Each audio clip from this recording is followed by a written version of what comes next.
De acordo com a Organização para a Cooperação e Desenvolvimento Econômico, o Brasil tem uma média anual de horas trabalhadas igual a 1.936 horas. Enquanto isso, um camponês adulto na Inglaterra, do século XIII, dedicava por volta de 1.600 horas anuais ao trabalho.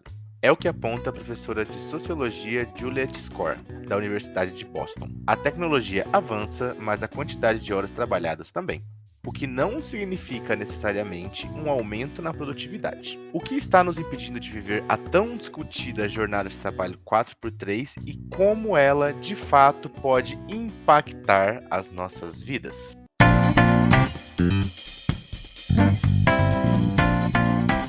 Bom dia, boa tarde, boa noite. Não sei de onde você nos escuta, mas eu sou a Nath. Que bom ter você aqui conosco. Eu sou o José Vinhotti. E eu sou o Guilherme Teobaldo, ou Theo, se preferir. E esse é o Psicologia de Quinta. Prepare os seus fones de ouvido ou o seu alto-falante e venha discutir com a gente o tema da semana.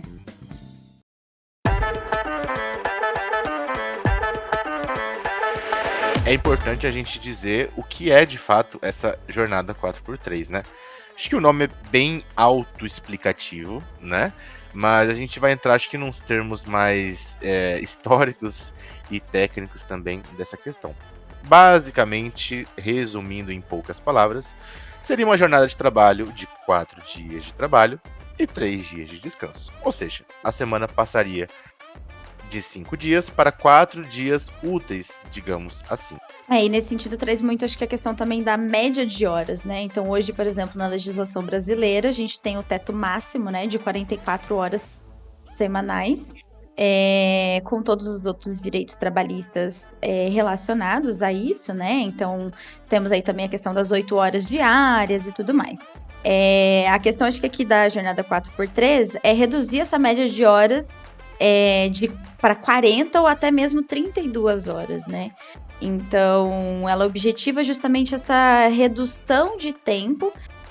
Varia bastante quando você procurar aí sobre países. Tem países que estão focando em 36 horas. Varia bastante, mas tem alguns países que estão com 36 horas, 35. E fica muito nesse critério de adaptação do próprio país à sua realidade, da empresa à sua realidade, né? E é interessante também ver que quando a gente fala dessa jornada 4x3, ela não é exatamente tipo um dia determinado, né? Tipo, segunda, terça e quarta e quinta, e depois sexta, sábado e domingo ficaram os dias de folga. Então ela é muito variável e muito maleável nesse sentido, né? Então, tem países como, por exemplo, a Bélgica, que deixa para os próprios funcionários escolherem se eles desejam trabalhar 4 ou até mesmo 5 dias por semana, mas mantendo a carga horária total. Então, se são 35 horas e ele quiser fazer em 5 dias, tudo bem, né? Tem a redução diária da hora trabalhada, mas mantém essa máxima da hora mensal, vamos dizer assim, né? E isso flutua muito, então, se eu prefiro fazer um banco de horas para tirar essas horas na semana seguinte, então fica muito maleável, mas a grande questão aqui é a redução da carga horária semanal de trabalho, que hoje a gente ainda no Brasil experiencia pessoas que vivem uma rotina de 6x1, por exemplo. Por exemplo, né, eu acho que vale lembrar até um contraposto a essa ideia do 4x7, né? Que é, por exemplo, a alteração na legislação que aconteceu na Grécia, né, nesses últimos tempos, nas últimas semanas, em que eles autorizaram a transição de 40 horas trabalhadas na semana para 48 horas. Ou seja, né, eles passaram a aplicar justamente o inverso, né? A partir de agora, então, todo mundo trabalha 6x1. O que denota uma certa dicotomia um pouco nesse campo de pensar sobre a realidade do trabalho, né? Porque a gente vê uma demanda, né, surgindo tanto de alguns profissionais, de alguns empregadores e também de funcionários demandando essa jornada de trabalho um pouco mais curta, e em contraposição nós temos até locais do mundo em que estão ampliando isso. Quer dizer que um tá certo, que o outro tá errado, ou que o outro tá errado e um tá certo? Bom, acho que no final ninguém tá certo nem tá errado, todo mundo só tá? Aí a gente deixa aberto esse espaço, mas traz a discussão pra gente. Será que a gente precisa realmente produzir isso tudo? E será que essa jornada ela impacta tão negativamente assim na produtividade que nem alguns ousam dizer? Aquela coisa do... não, mas se você vai trabalhar só 4 dias, como é que você vai produzir o que você produzia em 5? E aí vem até uma frase que eu ouvi uma vez, que eu acho legal da gente colocar aqui, que é aquela coisa, se você precisa ficar após o seu trabalho, depois das 18 horas, não quer dizer que você está tendo que fazer muita coisa, quer dizer que provavelmente você está trabalhando mal, né? Porque se você não consegue, digamos assim, dar conta de boa parte dessa demanda dentro da faixa estabelecida pelo seu trabalho, não no sentido de culpabilização do indivíduo, mas no sentido de, opa, peraí, será que a dinâmica desse trabalho ela faz sentido? Porque permanecer mais tempo no trabalho é geralmente a nossa média. Então, como será que vem essa ideia do permanecer menos tempo? Será que a produtividade aumenta, então? E aí entra uma questão legal, que justamente existe esse modelo que eu comentei da Bélgica, mas um modelo que está sendo mais discutido, inclusive testado no Brasil desde janeiro, né, agora do nosso ano de 2024, e pelo que eu percebi no relatório, se encerrou no mês de junho, sendo agora, né, vai ser lançado o relatório desse teste, que é da 4Days Week Brasil. Ele segue um modelo chamado de princípio 100-80-100, ou seja, 100% do trabalho, em 80% do tempo e também com 100% do salário, né? Então, a grande chave, que é exatamente isso que o Theo comentou agora, desse modelo, é aumentar justamente a produtividade. Produtividade não está exatamente relacionada a só aquilo que eu produzo, mas na eficiência do trabalho. Isso a gente está falando de processos. Então, assim, quantas vezes que a gente não vê aquela frase do caramba, essa reunião poderia ter sido um e-mail, sabe? Tipo, essa ligação poderia ter sido uma mensagem. Então, quanto retrabalho e quantos processos burocráticos e que, na verdade, não otimizam o trabalho acontecem nas empresas hoje em dia. E pensando nessa questão da redução de tempo, onde a gente precisa focar nas tarefas essenciais, né, não seriam otimizadas e trariam um maior benefício, não só também para a empresa, mas também para os funcionários, porque é extremamente cansativo a gente ter que ficar fazendo um retrabalho, ter que ficar discutindo coisas que poderiam ter sido alinhadas de uma maneira muito mais rápida e mais eficiente. E quando a gente fala muitas vezes na hora extra, na sobrecarga, às vezes é bom observar pelo lado de que às vezes a estrutura está sobrecarregada mesmo. Às vezes você está fazendo um trabalho de mais de uma pessoa, né? E aí não é culpa do trabalhador se ele não está conseguindo produzir o que você, na sua cabeça, espera que ele produza. Porque a sua esperança é que ele produza por 2 ou por 3. E isso, bom, Ou que ele seja uma máquina, né? Exatamente. Isso é humanamente impossível, né? Então, muitas vezes é importante a gente olhar para a estrutura de como está funcionando o trabalho no ambiente, para entender também que, bom, às vezes é possível um 4x3 trazer mais produtividade, desde que essa estrutura esteja bem alinhada também. Porque se numa empresa, por exemplo, em que a estrutura não está bem alinhada, um 4x3 vai soar muito contraditório pro patrão, por exemplo, né? Porque, pensa comigo, ele pensa, poxa, se os meus funcionários trabalham 6 dias por semana, fazem hora extra, e ainda assim eu não dou conta, eu vou diminuir essa carga horária? Bom, aí a questão é a gente observar a sobrecarga que esses funcionários já estão tendo. Será que não é interessante ter mais funcionários para dividir essas funções, ou como a Natália trouxe, organizar isso, não ter esse retrabalho? Creio que esse seja o primeiro passo para a gente observar isso também, né? Mas, pensando, como um dia menos de trabalho de fato pode trazer a produtividade? Bom, porque daí acho que a questão, só complementando você, não é nem só sobre se o funcionário consegue ou não fazer isso, mas se a estrutura da empresa permite que o funcionário possa fazer isso, né? Perfeito, perfeito. E, bom, voltando aqui. Como um dia menos de trabalho na jornada 4x3 pode, de fato, aumentar essa produtividade? Aí aqui a gente tem que falar sobre a saúde do trabalhador, né? E quando a gente fala em saúde, lembrando novamente, é um aspecto mais geral.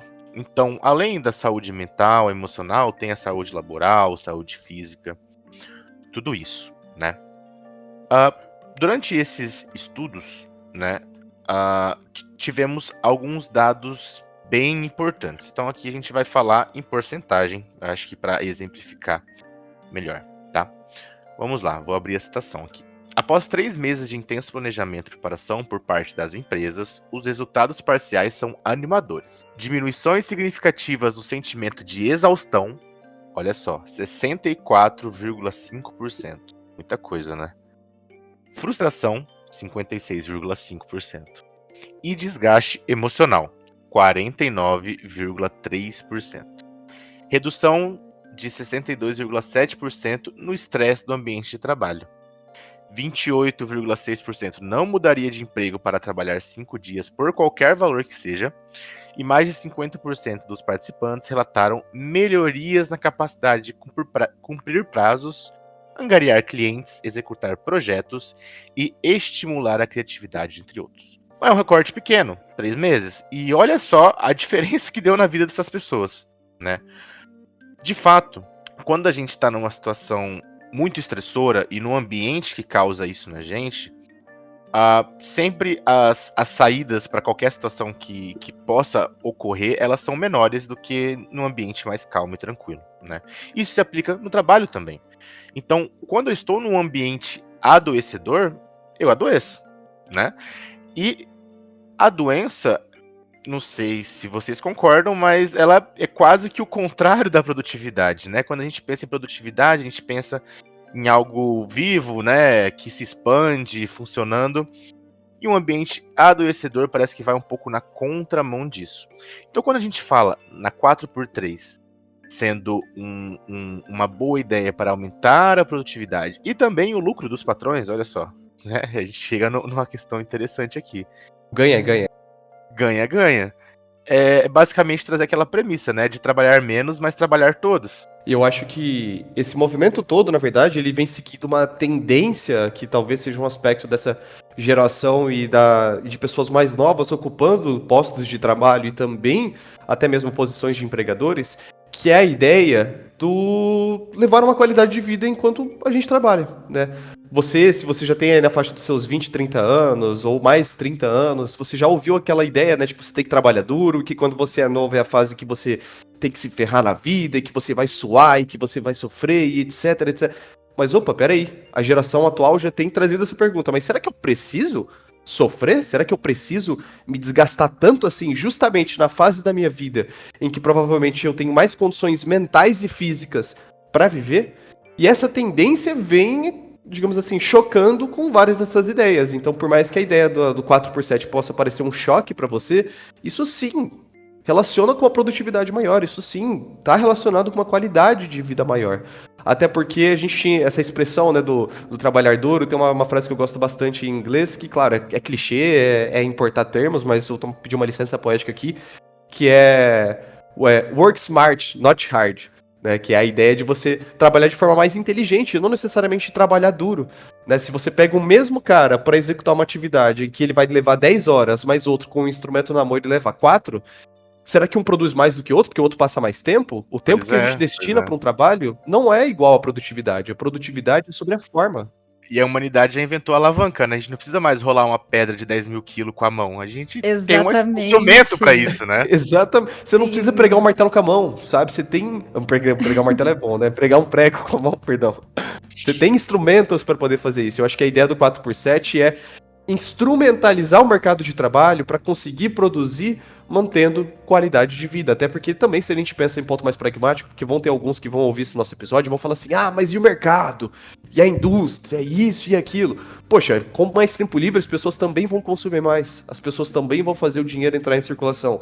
Aí só um adendo, uma OBS. Realmente, quando a gente pega os setores de base, né, as indústrias, é possível que esse formato não seja o mais ideal. Quer dizer que não é possível diminuir a carga horária desses locais? Não é essa a discussão. É que talvez o 4x7 não faça sentido para alguém que tem ali que produzir algo que é uma commodity, por exemplo, para o país.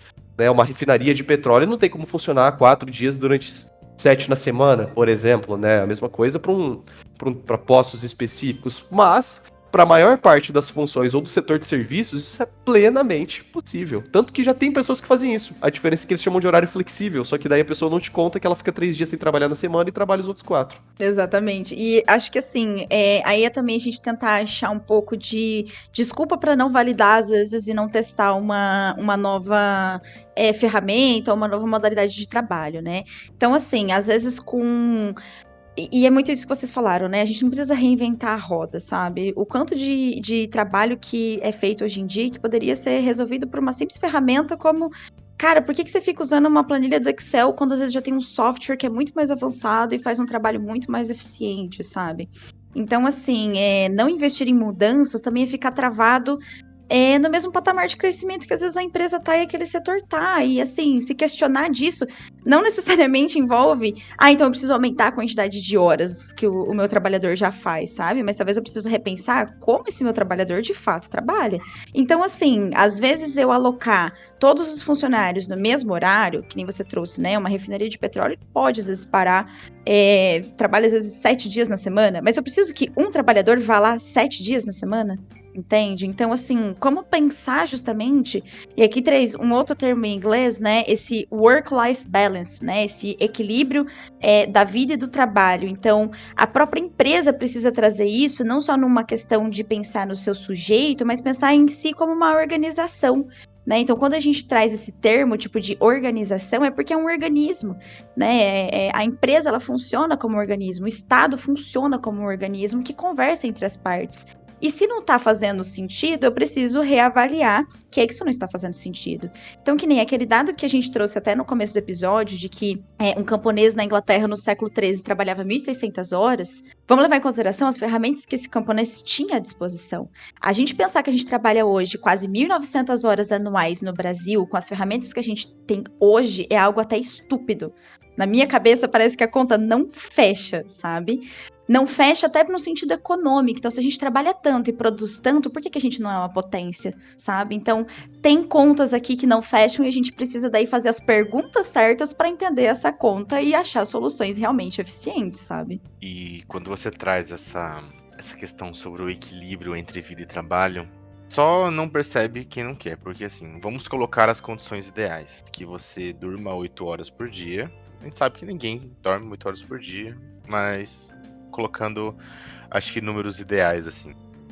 Você trabalha 8 horas por dia, e aí nessas outras 8 horas você tem para se alimentar, para fazer suas necessidades, para você fazer o translado entre uma coisa e outra. Então, se a gente for parar para pensar, você vai passar 1/3 da sua vida trabalhando. Pelo menos, se não mais.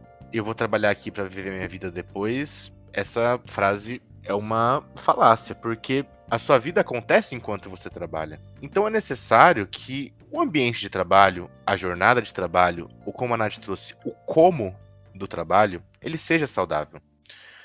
Porque a sua vida está acontecendo, e se você está passando 1/3 ou mais do seu dia em um ambiente que está te adoecendo, olha, eu não tenho uma notícia muito animadora para te dar. Mas até quando você vai conseguir estar nesse lugar, né? E aí é óbvio que você não vai produzir quanto você poderia estar produzindo, e você sabe disso, porque a gente tem consciência muitas vezes dessas questões nossas. Isso pode gerar gatilhos de ansiedade, pode gerar gatilhos de autoestima e várias outras coisas. Um medo de ser demitido às vezes, porque, poxa, eu não tô produzindo. Isso vai virando uma bola de neve. Ao ponto que o trabalho não é mais só o trabalho, entre várias aspas, né? Porque nunca foi de fato. Mas essa infecção, digamos assim, vai tomando todas as outras áreas da sua vida. Não são raros os casos de adoecimento extremo de trabalhadores em diversas áreas, principalmente, acho que das que mais tem pressão, digamos assim, né? Que é como trabalhar em bancos e também na corporação policial também, né? Então, geralmente a gente percebe que essas populações são muito adoecidas, muitas vezes, né? Porque trabalham ali numa pressão. Às vezes, por exemplo, trabalhar no banco, as horas diárias são menos no banco, mas não é um trabalho que não se para também, né? Nem quando você tá fora do trabalho. Antes de começar o episódio, a gente estava conversando um pouco sobre modalidades de trabalho, né? Home office, etc. E aí tem meio que dois movimentos surgindo um pouco hoje, né? A galera querendo abolir totalmente o trabalho presencial, né? Ficar 100% em casa. E em contrapartida, né? Acho que nesse mundo pós-pandêmico tem a galera do... Putz, tudo que eu queria era voltar para algum lugar, assim, sabe? Tipo, sim, tomar um banho, sair de casa e ir trabalhar, né? Não estar no trabalho 24 horas por dia também. Então, quando a gente fala nesse 4x3, é pensando na vida da população como um todo, né? Não só em termos financeiros. Claro, como a gente trouxe aqui, em termos financeiros, é vantajoso também para a empresa isso.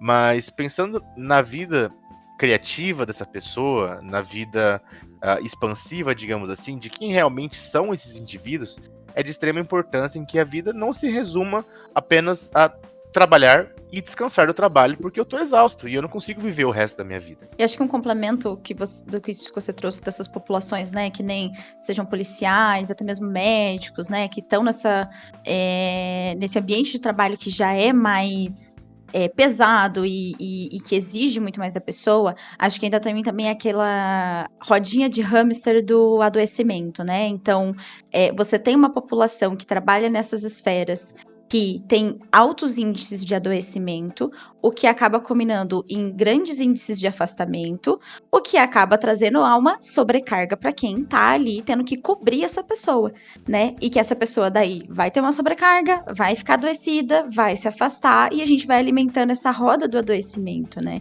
Então, é muito importante trazer isso também em perspectiva, porque acho que nem você trouxe agora e acho que é perfeito. Mais do que pensar só na produtividade e no lucro da 4x3, é pensar justamente na qualidade de vida dessa população trabalhadora que está tendo que enfrentar, inclusive, esses quadros de trabalhos que são mais exaustivos, que demandam mais, seja atenção, seja físico, seja o que for, sabe? Então, o Brasil já é um dos países mais ansiosos do mundo e o segundo na liderança de índices de burnout. Então, quando que a gente vai parar para olhar para reduzir esses dados, sabe? E isso até quebra aquele dado de que o brasileiro não sabe trabalhar, né? Aquela coisa que alguns empregadores adoram colocar, que inclusive a gente sabe que é uma falácia internacionalmente, porque internacionalmente as pessoas buscam funcionários brasileiros, assim, principalmente nessa área de dados, de programação, ou mesmo quando você vai presencialmente até outro país, né? Porque nós temos que nos desdobrar com a lógica do trabalho aqui, que o trabalho prescrito ele é completamente diferente do trabalho real. Ou seja, nós temos que desenvolver recursos para ficar exaustivamente lidando com o trabalho, e ainda há essa ideia de, beleza, as pessoas aqui supostamente não trabalham, mas será que um regime desse, de uma forma que a pessoa consiga viver a própria vida além do trabalho, será que não faz com que elas produzam mais? E eu acho que essa é a grande discussão de hoje, né? Você que tá ouvindo a gente, né, que trabalha às vezes 6x1, quantas coisas ou quanto tempo você tem na sua vida para viver a sua vida e não para viver o trabalho? Nesse seu dia de folga você consegue fazer quantas coisas, produzir entre aspas, mas para você mesmo, produzir sem a finalidade de um produto? O quanto você consegue e o quanto você tem de tempo para si? E aí eu não tô falando com você seu ofício, eu tô falando com você pessoa. Eu mesmo, Guilherme, eu tento gerenciar na minha semana os meus momentos, os meus dias, a conexão comigo. Mas se você não tem tempo para isso, quem dirá consciência, no final das contas, né? E para além do tempo também, né? Eu acho que energia, né? Porque não são raros os casos, e isso que eu vou falar, acho que muitas pessoas vão se identificar, que é: eu trabalho a semana toda, chega o final de semana, eu não quero fazer nada. Eu tô exausto, eu quero ficar trancado dentro do quarto, dentro de casa. E eu não tenho energia pra viver essa vida, porque eu passo a semana inteira esperando o final de semana pra me fazer as minhas coisas. Quando chega o final de semana, eu tô tão exausto que eu não consigo fazer nada, né? E aí, não é nem aquele fazer nada que a gente fala várias vezes, que é positivo, no sentido de ser um espaço em branco, um espaço vazio pra criatividade. Do ócio, do tédio produtivo não, ali, né? É um fértil. Exato, é um vazio exausto, porque eu quero dormir 10 horas no dia para compensar as minhas horas perdidas de sono durante a semana. Eu, às vezes, não quero conversar com outras pessoas, eu me isolo, então, poxa, até esse descanso está sendo adoecido, né? Então, é importante a gente pensar como eu tô vivendo a minha vida e como eu quero viver a minha vida, né? Então, é por esse aspecto, né? Que mundo estamos construindo também, né? É um mundo em que cada vez mais se adoece, né? A Natália trouxe aqui que o Brasil lidera vários rankings de ansiedade e burnout. O Brasil não lidera quase nada de ranking mundial, mas de adoecimento estamos lá no topo. Nem né? mesmo futebol a gente tá liderando mais. Exatamente. Mesmo. Exatamente. Então, olha só, né? Creio que essa questão é muito importante para o trabalhador, mas é um apelo também que deve ser feito a quem emprega, ao empregador também, né? Acho que se permitir testar, às vezes pode ser que funcione, né? Às vezes a gente vive um pouco com medo, porque muitas vezes o empregador aqui no Brasil também, ele é um prévio trabalhador que tem uma pequena ascensão e aí tem um grande medo disso acontecer. Mas testar inovações e coisas novas é muito importante. Então, se dê a permissão de testar muitas vezes também, né? Experimente. Mal não vai fazer, né? Então, pensar um pouco mais na saúde deste trabalhador é muito benéfico para você, patrão, e para você, trabalhador também, né? Então, a gente precisa levantar cada vez mais essa discussão para entender os diversos pontos de vista e dialogar, né? É através do diálogo que a gente consegue chegar em caminhos e lugares inimagináveis. Então, diálogo é importante nesse momento, porque é um momento de construção da vida e construção da sociedade. É somente no hoje que a gente pode modificar algo que a gente vai viver ou estar amanhã. E pesquisar realmente as coisas como elas são, né? Então a gente fica muito preso em vieses que apresentam esses dados pra gente, né? Então tem aquelas discussões de mas os países que adotam isso são países pequenos, mas né, daí é muito fácil. Só que os países que estão adotando isso não têm exatamente empresas pequenas, nós estamos falando de multinacionais, né? E nós estamos falando aqui desde, né, a 4-Day Weeks, por exemplo, né? Vocês conseguem acessar lá e ver esses dados que eles trazem. São ramos empresariais muito diferentes, múltiplos. Então, desde hospitais até empresas que produzem parafusos, para vocês terem uma ideia, sabe? Então, assim, vale a gente justamente, que nem o Zé acabou de trazer, conversar, dialogar, pesquisar, entender o que de fato está sendo tratado nessa temática e não ficar só nesse campo da imaginação. Então, o relatório traz vários benefícios, né? Então, a redução da carga horária, sem o prejuízo da remuneração dos funcionários, de como isso proporciona inúmeros ganhos para a própria empresa, aumento de receita, maior visibilidade para a própria empresa com retenção de talentos. E o mais importante de tudo, que é o que a gente discutiu hoje, a melhora na qualidade de vida e da saúde da população trabalhadora. Hoje no Brasil não há nada na legislação que impeça a aplicação desse modelo. Então fica aí a dúvida, até quando a gente continua adoecendo a nossa população trabalhadora em prol de uma falsa promessa de produtividade.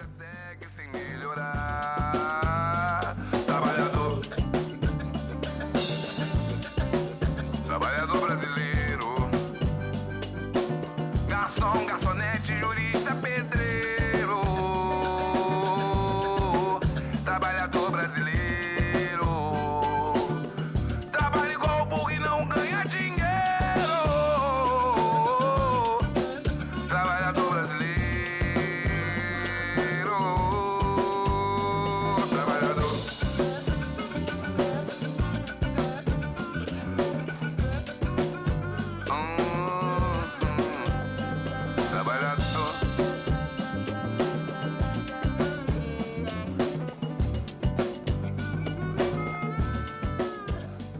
Todas as fontes utilizadas para a produção desse episódio estão disponíveis no link da descrição. O Psicologia de Quinta é uma produção do Espaço Kinesis Psicologia. Novos episódios todas as quintas. Entre em movimento com a gente!